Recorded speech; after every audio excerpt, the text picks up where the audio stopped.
Hi, I'm Lucas, and this is TOEFL Tuesdays at Magoosh.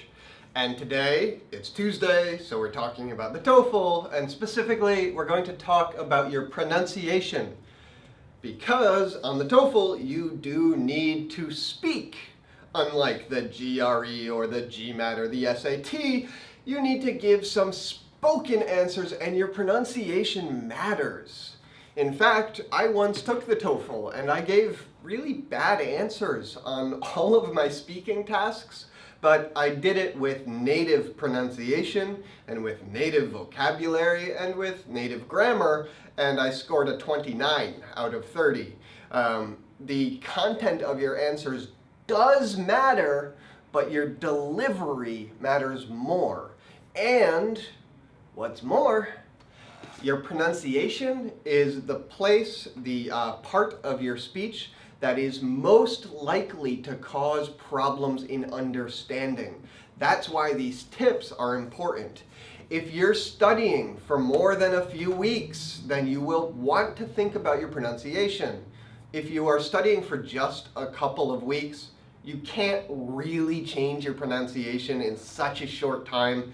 Don't worry about it too much. Focus on the content. You're more likely to get points there. But if you're here now and your TOEFL is not next week, if it's later, then let's talk about how you can improve your pronunciation so you will be better understood.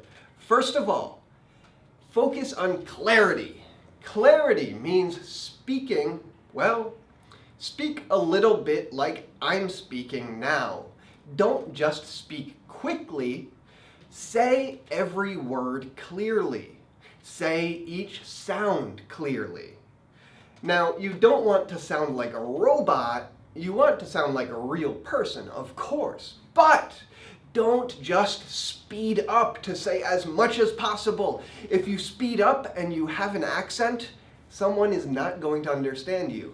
And if your grader doesn't understand you, you lose points, even if your grammar is correct, your vocabulary is correct. It's great content. If they don't understand it, you're losing points. Okay, so you speak clearly, but how do you learn what the right pronunciation is? The best way to do that is to imitate natives. It's really strange feeling to make the sounds that native English speakers make, because they are different from your sounds in your language. But that's okay. So, for example, you might listen to a lecture on TED, or you might listen to a podcast, maybe an NPR podcast I highly recommend. And after you do it, you can go back and find a sentence or a phrase and replay it and listen.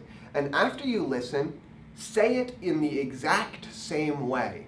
Imagine you're an actor and you need to give your best acting impersonation, your best repetition, your best imitation of that thing you heard. And try to sound like that person. Don't just say the words, sound like them. And while you do it, record yourself. You should record yourself all the time when you're preparing for the TOEFL, because you will be recorded on the actual test. And what's more, if you imitate those natives and then record yourself, you can compare what you say with what the natives say. And when you compare them, you get a better idea of what exactly is different in your speech and how you can improve to be clearer and more understandable on your TOEFL.